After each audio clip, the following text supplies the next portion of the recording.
do this mindful technique para pagsisihan niya na nawala ka.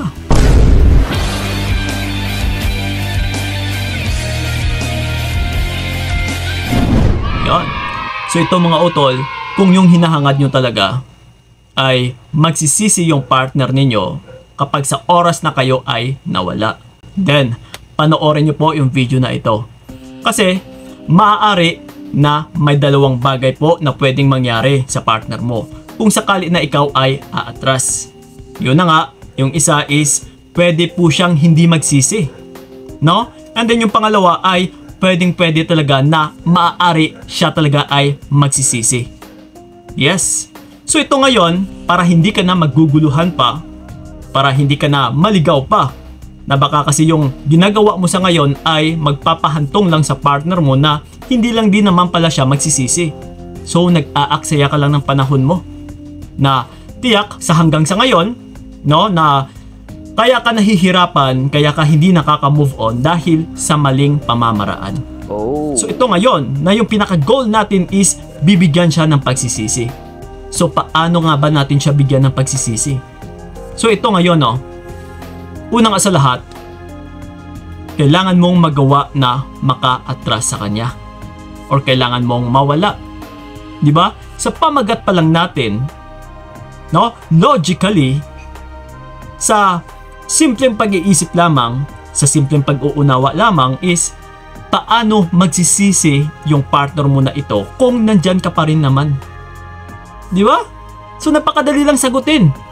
No, so ibig sabihin ay hindi talaga hahantong sa pagsisisi yung partner mo kapag andyan ka pa. So which is sa dalawang bagay na sinabi ko kanina na kung bakit kahit mawala ka pa is bakit hindi pa rin nagsisisi yung partner mo? Bakit hindi ka pa rin hinahabol-habol? Kasi ibig sabihin lang po nito ay hindi ka totally nawawala. Nandyan ka pa. Kumbaga pa may access pa rin siya sa'yo, no? Nakokontak ka pa rin niya, nakakausap ka pa rin niya, or maybe may validation kang binitawan sa kanya na nagbibigay sa kanya ng kampante.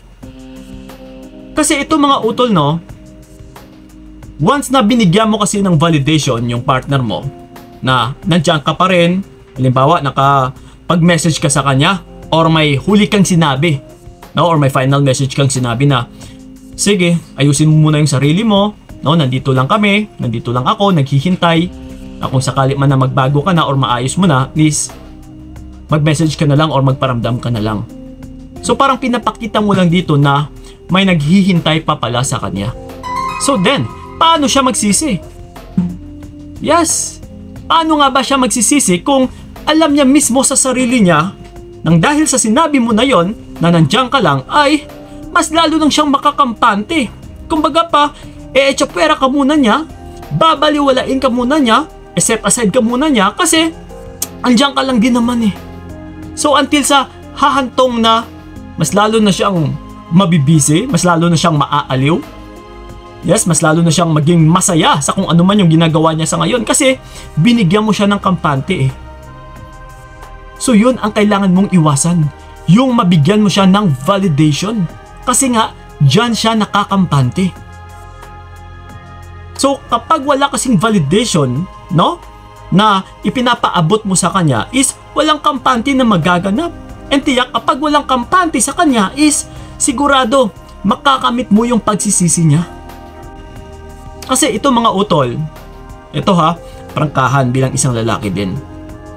Kami po na mga lalaki is bumabalik or nagpaparamdam pa rin talaga sa mga exes. Alam niyo ba kung bakit? Lalong-lalo na kapag yung isang lalaki ay single, hiniwalayan ng jowa, or lalong-lalo na kapag siya ay nasa malungkot na kalagayan. So ngayon magpaparamdam ito. No? Kasi una nga sa lahat, vina-validate din ng lalaki nung time na kayo pa, no? Na kung gaano mo siya kamahal. So ngayon, tumatak na ito sa isipan ng ex mo or ng partner mo. So ngayon, isa ito sa iisipin nito na, uy, teka lang, yung babae na ito is patay na patay ito sa akin dati eh. Ginagawa niya nga lahat-lahat eh. No? So, ito po yung magiging dahilan na kung bakit magpaparamdam siya uli sa'yo. No, magiging rason ito. Na that's why bumabalik, nagpaparamdam, nangangamusta. So ngayon, sa pagpanumbalik niya, kung nandyan ka pa nga rin talaga, na vinalidate mo rin ulit, na totoo nga, na patay ka pa rin sa kanya, na naghihintay ka pa rin talaga sa kanya, or parang may puwang pa rin siya sa puso mo dahil nga naging responsive ka pa rin, nagre-reply ka pa rin, then, yes, so ngayon, paano natin siya mabibigyan ng pagsisisi? Binigyan mo siya talaga ng validation. Kinuhanan mo yung validation na yon na kung ano yung alam niya. Kinuhanan mo yung conclusion niya. Napatay na patay ka sa kanya dati, but still ito ngayon.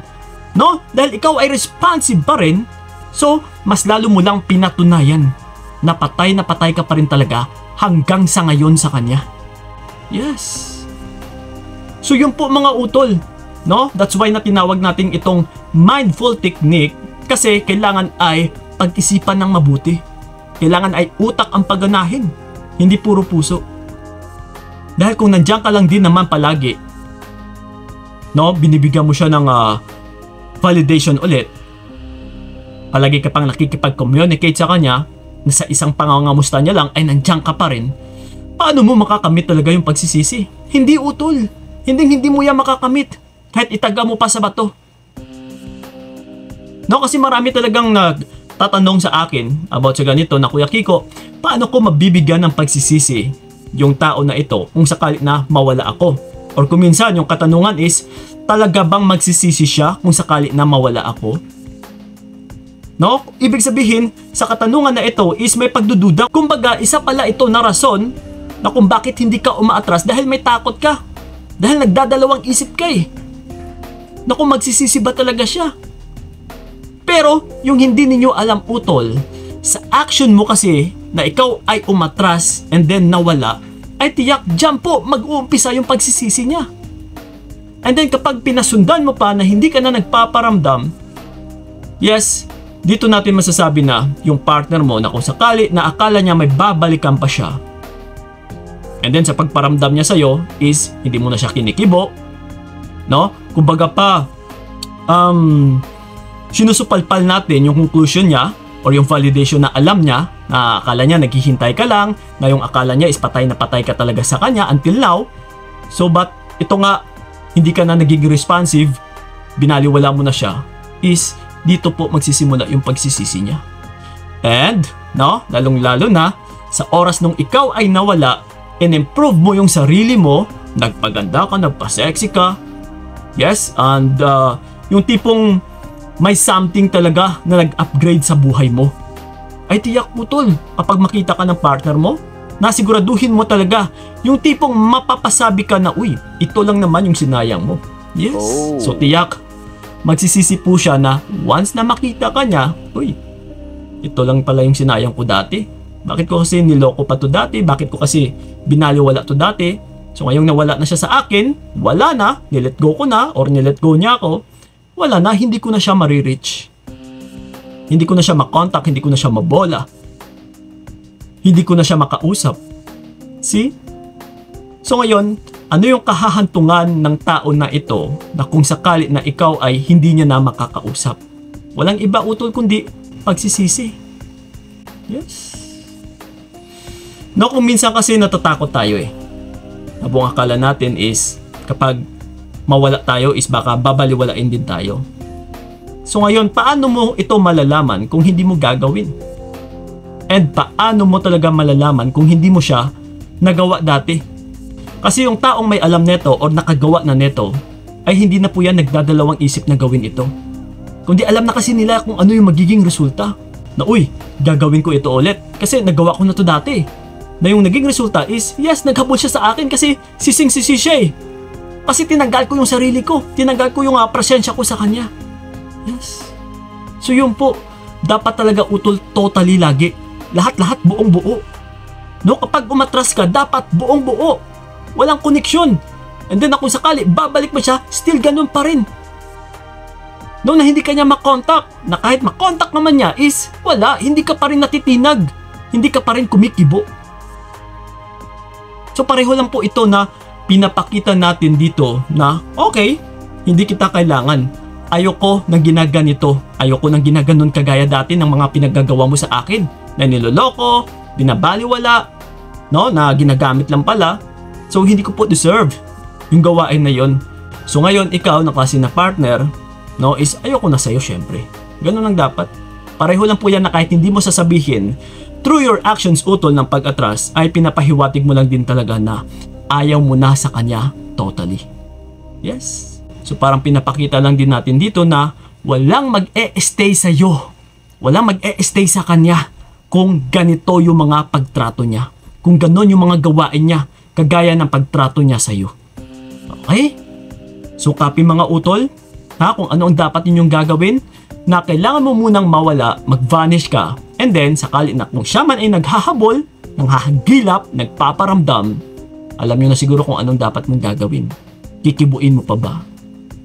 Maraming salamat. So ingat kayo. By the way, sa mga gusto ako makausap one-on-one, PM nyo lang po ako sa aking FB page na Payong Kaibigan ni Kiko. And then sa may mga kaunting katanungan man dyan, no, about sa video na ito is you can leave a comment na dyan sa ilalim and sasagutin natin yan, lalong-lalo na sa aming YouTube channel. Maraming salamat ha. So ingat kayo. God bless and babu! Mas mabuti nang bitawan ka para wala nang pait. Hanggang dito na lamang kung nakayanan ko, nakawakan kung naranasan ko, bibitawan para malaman.